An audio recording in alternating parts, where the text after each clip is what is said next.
Yo les pros, j'espère que vous allez très bien. On se retrouve aujourd'hui pour pouvoir parler du chapitre 1081 de One Piece. J'espère bien évidemment que vous n'avez pas raté le chapitre 1080 car il a été l'un des meilleurs chapitres de One Piece, marqué par l'intervention héroïque de Monkey D. Garp en plein milieu de la riche. Cette vidéo sera spécialement concentrée sur ce que nous allons vivre très prochainement dans les futurs chapitres de One Piece. J'ai préparé pour vous 3 sujets assez intéressants qui pourront bien évidemment être développés dans le chapitre 1080 de One Piece. Le premier sujet concernera bien évidemment Garp et tout ce qui va devoir se passer sur la riche. Le deuxième sujet quant à lui va concerner le bateau de Barbe Noire aperçu au chapitre 1079 et le troisième sujet lui va concerner à fait G. Garcia Saturne ainsi que Luffy et d'autres personnes se trouvent bien évidemment sur Egghead. Afin que nous puissions embarquer sur cette putain de vidéo, je vous invite bien évidemment à pouvoir vous abonner car c'est un très bon moyen pour me soutenir et laisser votre meilleur pouce bleu sur cette vidéo. Le dimanche prochain, il y aura une vidéo sur Joy Boy, alors je vous invite à ne pas surtout la rater. Le chapitre 1080 de One Piece a été marqué par l'intervention héroïque de Monkey D. Garp venu pour pouvoir sauver Kobe. Ce qu'il avait prédit au précédent chapitre de One Piece s'avérait bientôt là se réaliser dans les futurs chapitres de One Piece. Ce qui m'a le plus marqué avec Garp, c'est surtout sa dernière phrase qu'il a prononcée, nous disant qu'il est là pour sauver Kobe, car ils ne savent pas qu'ils ont kidnappé l'avenir de la marine. Par cette phrase, moi je comprendrais plutôt que celui-ci il est là pour pouvoir sauver Kobe, mais plutôt aussi pour pouvoir se sacrifier.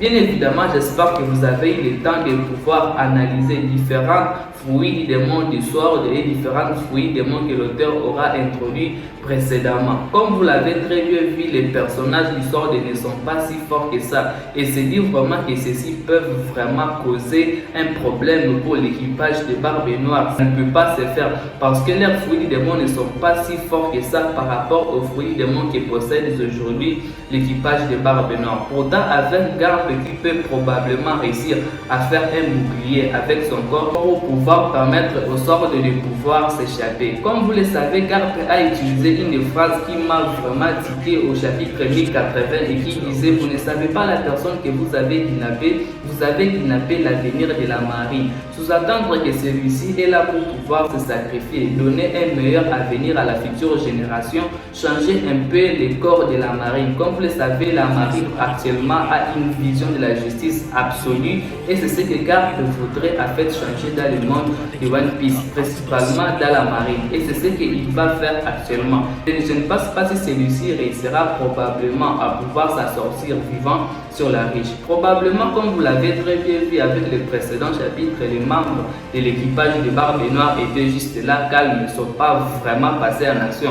Je vous jure, le futur chapitre de One Piece, ceux-ci ne vont pas rester là bras croisés en train de regarder tout ce que Garp fait. Avec sa présence, ceux-ci seront maintenant motivés et actifs. Parce que Garp ne sera pas là pour rigoler, Garp sera là pour pouvoir détruire toute l'île de la riche et seront là à faire pour pouvoir essayer d'abord d'arrêter Garp, capturer tous les esclaves qu'ils avons, ainsi pouvoir sauver l'île de la riche. Bien évidemment, avec tous ces événements, les sorts pourra bien évidemment profiter pour pouvoir partir avec Kobe, ainsi qu'avec d'autres personnes qui étaient bien évidemment à capture sur l'île de Barbe Noire. C'est pour cela actuellement je suis en train de passer à Marineford et à ce qui s'est passé vraiment sur cette île. Parce que Barbe Blanche avait décidé de pouvoir faire de son corps une sorte de bouclier, permettre ainsi à son équipage et à sa famille de pouvoir s'échapper. Actuellement, je me dis c'est peut-être la même chose que Garp va devoir nous sortir dans le futur, pouvoir donner un avenir meilleur à ses petits protégés, ainsi pouvoir mourir sur l'île appartenant à Barbe Noire. Bien évidemment, j'espère que vous avez connaissance des personnages de l'équipage de Barbe Noire qui sont actuellement sur l'île appartenant à Barbe Noire. Bien évidemment, j'ai dit que Garp va se taper tous ces personnages. Garp est extrêmement puissant, affronté à plusieurs reprises le roi des pirates et celui-ci a réussi à pouvoir éclater Don Jinjao. Bien évidemment, Garp possède une puissance très importante et une puissance colossale. Tout cela lui sera bien et bien dévoilé à temps et à l'heure dans les futurs chapitres de One Piece. Mais pour moi, je suis sûr que les futurs chapitres de One Piece nous présentera probablement Garp qui pourra perdre peut-être l'un de ses membres ou bien celui-ci qui pourra bien évidemment mourir sur l'île de Barbe Noire. Le chapitre 1079 de One Piece nous avait présenté un navire de Barbe Noire qui s'approchait de Egghead. Bien évidemment, plusieurs personnes se sont posé la question qui peut être sur ces navires. La plupart des gens ont subitement passé à l'amiral Aokiji qui pourrait probablement être la personne qui est venue sur Egghead afin de pouvoir un peu reproduire ce qui s'est réellement passé sur Ohara. Celui-ci pourra réussir à pouvoir éviter peut-être les Buster Call. Celui-ci réussira probablement à faire quelque chose qu'il n'avait pas réussi à pouvoir faire durant la destruction d'Ohara. Bien évidemment, avec ce qui se passe actuellement, pour moi, je me suis dit ça ne peut pas être l'amiral Aokiji. Pourquoi je dis cela? L'auteur de l'œuvre, Monsieur Eshiroda, à qui vraiment je salue, je me dis qu'il est en train de présenter aujourd'hui le personnage de l'équipage de Barbe Noire possédant les fruits démons.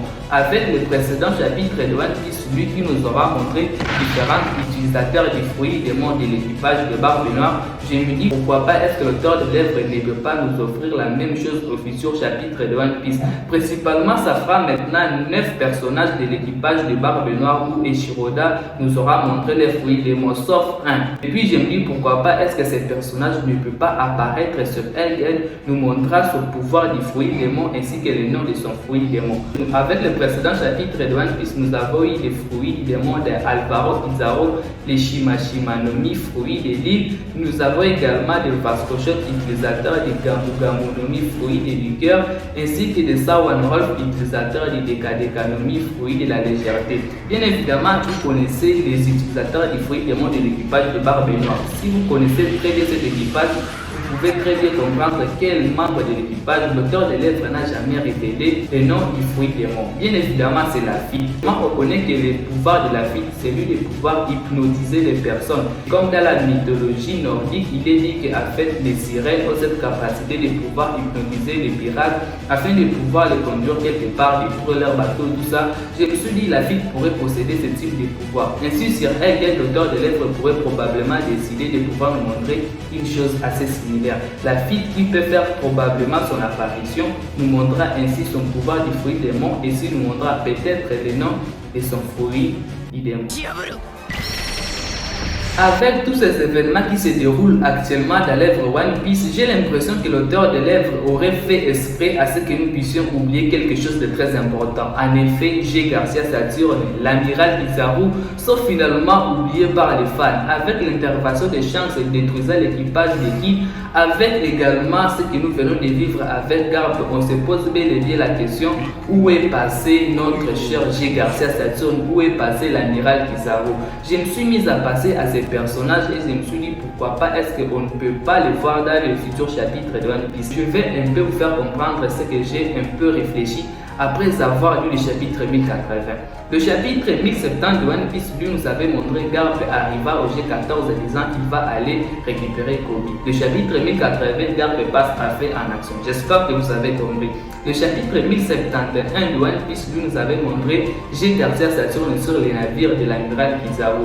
Et puis là je me suis dit peut-être le chapitre 1081 de One Piece lui arrivé de G. Garcia Saturne sur l'île Egghead. L'auteur de l'œuvre aurait fait exprès à ce que nous puissions un peu oublier tout cela afin de nous présenter une meilleure surprise. Comme vous le savez, l'auteur de l'œuvre après une pause, il nous présente vraiment quelque chose de beau à voir, quelque chose de très intéressant à pouvoir lire. Avec One Piece qui est au paroxysme aujourd'hui, je me dis que le futur chapitre de One Piece sera l'un des meilleurs chapitres de One Piece. Peut-être avec ce chapitre, nous pourrions voir que celui-ci sera en fait subdivisé en plusieurs parties. Nous serons peut-être à Elbaf pour voir le sort des Kid et Killer après leur destruction. Peut-être nous aurons à voir bien évidemment ce que Garp va faire sur l'île de Barbe Noire. Nous aurons bien évidemment à pouvoir voir ce qui va maintenant arriver sur l'île de la science, l'île appartenant au docteur Vegapunk. Peut-être même le futur chapitre peut être concentré sur Kuma avec Bonnie qui est maintenant dans la mémoire de son père. Tout cela peut être considéré comme des potentielles éventualités.